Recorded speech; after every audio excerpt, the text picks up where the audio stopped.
Quisiera empezar en el orden que hicimos las conversaciones con Marjorie. Ella nos habló de auditorías.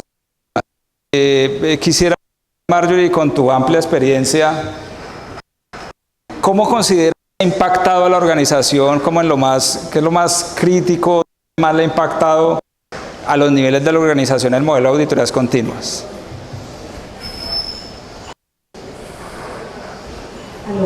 Bueno, no, yo, como lo dije en la presentación, yo creo que los procesos, la alta dirección del Comité de Auditoría han percibido la oportunidad en las recomendaciones.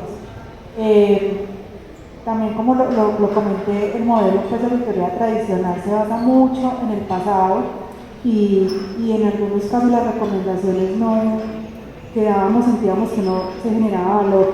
Sin embargo, al poder estar revisando, al correr pruebas de manera mensual, esto permite pues, que podamos dar recomendaciones de manera oportuna y que los procesos lo valoren así, que sienten que pueden aplicar sus planes de acción o sus correcciones a esas desviaciones de manera oportuna.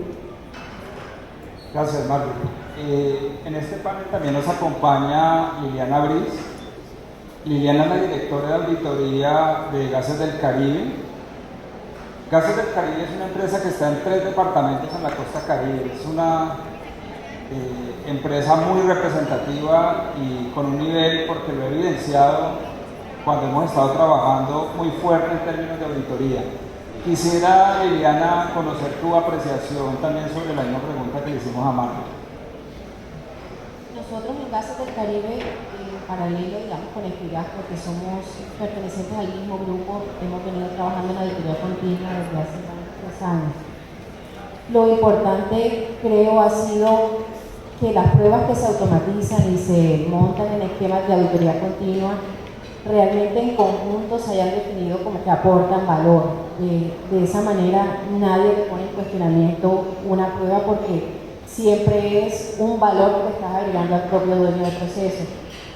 Lo otro a tener en cuenta, y lo hablábamos con Maggie desde que iniciamos estos proyectos, y Maggie lo presentaba en su presentación al principio, la diferencia entre monitoría continua y auditoría continua, porque no siempre es fácil trazar cuál es esa línea donde arranca auditoría y donde un autocontrol debería ser de un dueño del proceso.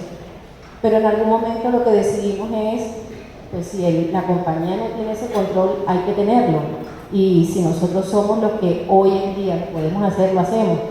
Y si el día de mañana un dueño del proceso quiere autogestionarse, pues pondremos a disposición la información y nosotros nos pondremos a analizar otras cosas que lo que hay es tarea por hacer.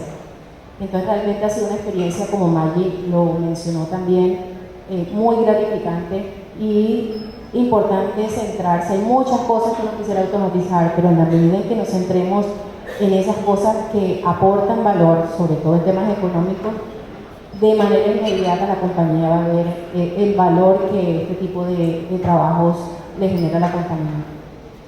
Excelente, Liliana, gracias. Ustedes vieron que Liliana se expresaba mucho de Margie, como de mucha cercanía. Aquí tenemos un grupo corporativo, el grupo conformado por Gases del Caribe, Efigas, y también hay otra, digamos, importante implantación que lidera, que es Gases de la Guajira. De pronto me escaparon algunas otras, pero ellas han logrado un tema corporativo y unas metodologías conjuntas, ¿no? Entonces, por eso vemos esa cercanía. Carlos también en su conferencia, que era de riesgos, mencionaba a la auditoría como un aliado, o sea, esa línea de defensa como un aliado. ¿Tú cómo ves, Carlos, ese tema de las auditorías continuas desde tu óptica? ¿Cómo nos aporta a la organización?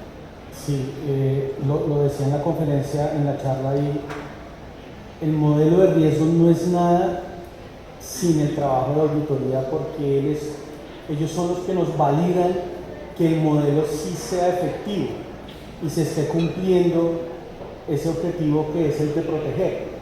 Porque les decía, uno desde una mesa lo puede sentar a planear y a diseñar, pero cuando se lleva al día a día, cuando se lleva al proceso, y no es la función desde las áreas de riesgo, que es el verificar, que en tu presentación lo hablabas del verificar. claramente es ese cierre de ciclo de la mejora continua.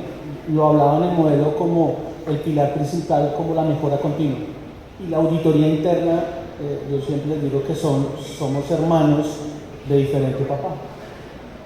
Yo los llamo así, somos hermanos de diferente papá porque las funciones son totalmente distintas, pero son totalmente complementarias para que esto sea y dé valor a la organización. Si no, se queda en una simple matriz de riesgos y se queda una simple valoración del control, que es lo que hace el área de auditoría. Entonces es el complemento, es uno a otro. Y aquí falta uno que yo lo tocaba acá, que es el área de procesos. El tema de procesos es muy importante para que esto se complemente. Si no, somos silos separados y no damos valor si nos volvemos un gasto. Es lo que te decía tu director al principio: ¿cuánta gente voy a sacar? Se ve como un gasto y no como un valor. Entonces, cuando se ve integral, cuando se ve el valor de uno a lo otro, ahí genera valor y generamos valor como áreas de control. Excelente, muchas gracias, Carlos. Cuando Carlos hablaba en su conferencia y ahora que nos dice, se cierra el ciclo con ese equipo auditor que hace una verificación de la eficacia y algún hallazgo de alguna observación, pero también hemos visto que auditoría es asesor, ¿no? Cuando hay una acción que no encuentra bien las causas, auditoría no es ese policía, sino un asesor. ¿Por qué no miras por acá? Sí, eso lo aprendimos. Yo lo vi en persona cuando tuvimos la oportunidad de trabajar con las gaseras. Son asesores en la elaboración de esa acción correctiva, porque la acción correctiva no es de una persona, es de un equipo. Y si vemos auditoría como asesor, es un equipo ganador. Carlos. Perdóname, Juan Carlos, yo quiero hacer un comentario con lo que dijo Carlos y hacer una cuña para Binex, que también admito que Juan Carlos lo dijo, no mencionemos, pero me parece relevante. Cuando nosotros estábamos buscando una herramienta para implementar y que nos apoyara en la auditoría, un elemento principal en la selección fue, primero, que era una selección que tenía que darse entre todas las compañías del grupo y todos teníamos que estar de acuerdo. Segundo, dijimos, no podemos tener un módulo de auditoría sin riesgos, sin planes de acción y sin procesos. Por eso hago el comentario, porque lo recordé ahora con lo que dijo Carlos. Nos parecía que esa conexión debía estar toda montada en el mismo software. Así funcionamos hoy. Se alimenta procesos, proceso alimenta riesgos, riesgo alimenta auditoría.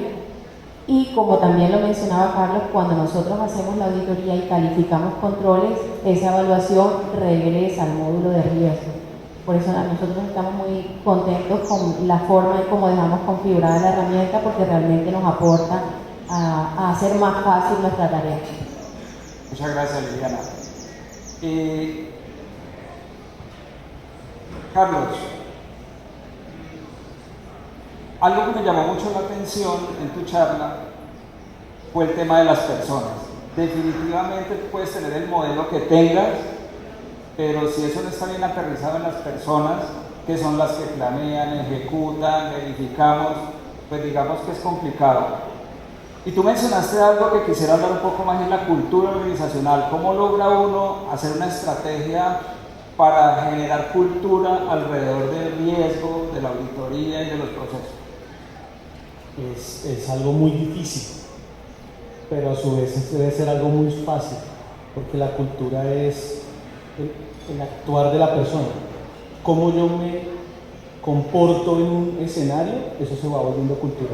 Entonces lo que hemos hecho es, primero, siempre explicarlo, lo más sencillo posible. A veces nosotros nos complicamos explicando cómo se mide la probabilidad, el impacto, 5 impactos, 9 tipos de contexto de control. Bueno, a ver, y la gente te mira como, sí, tú eres el experto, muchas gracias, chao, y no entró. Entonces es comenzar a explicar el modelo desde su creación, involucrar a la gente en la creación del modelo. No lo puedes hacer en tu oficina sentado solo o con tu equipo experto de gestores. Es escuchar el negocio, cuál es su dolor y transformarlo, llevarlo ahí a esa metodología de riesgos y que se vean partícipes de la creación del modelo. Si yo no me veo que estoy dentro del modelo, participando, no va a pasar nada. Se va a volver más una metodología, se va a volver más una herramienta porque me toca, o se va a volver como más un cumplimiento normativo. Porque la superintendencia me pidió que hiciera esto. Y realmente los sistemas de gestión, como todos, tienen un proceso evolutivo. Comienzan a caminar y terminan con el día a día a volverse intrínsecos ya en la compañía. Entonces, es meter a todos, desde el CEO de la compañía hasta el auxiliar más pequeño, porque cualquiera de ellos te retroalimenta en tu sistema. Y eso es lo que nos hemos dado cuenta cuando pasamos por 2 unidades de servicio, hablar con un auxiliar de enfermería, de hablar con un director de una clínica y a su vez ir a hablar con el director de un proyecto de vivienda. Entonces es meterlos a todos en el mundo de la gestión del riesgo y del autocontrol, que eso es, las áreas de riesgo no son tan grandes, ni no conozco una muy grande, pero no alcanzamos para todo. Es eso, involucrar a la gente, involucrarla toda, completo. Perfecto.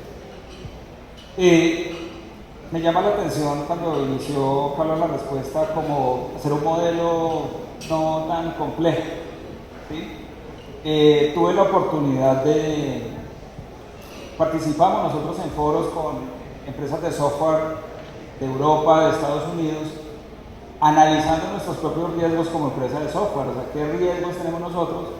Y este año se analizó el riesgo, el principal riesgo que tenemos nosotros en la implantación es el exceso de personalización.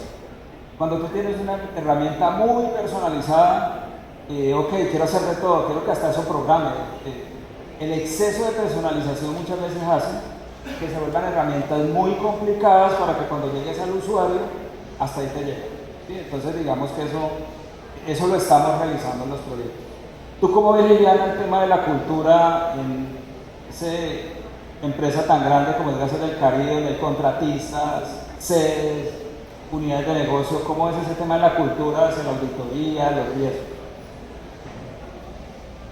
Yo creo que ha ido madurando en el tiempo y eso se lo gana a uno mismo, porque hay que posicionarse y para posicionarse hay que demostrar que generamos valor. Si nos quedamos en el tiempo haciendo arquivos de caja menor, pues eso no le aporta valor a la empresa. No quiere decir que no toque hacerlo, porque son las tareas operativas que toca hacer, pero si nosotros de verdad tenemos un enfoque estratégico y a cada auditado él puede percibir el valor que le dejamos cada vez, pues creo que nuestro trabajo habla de por sí solo.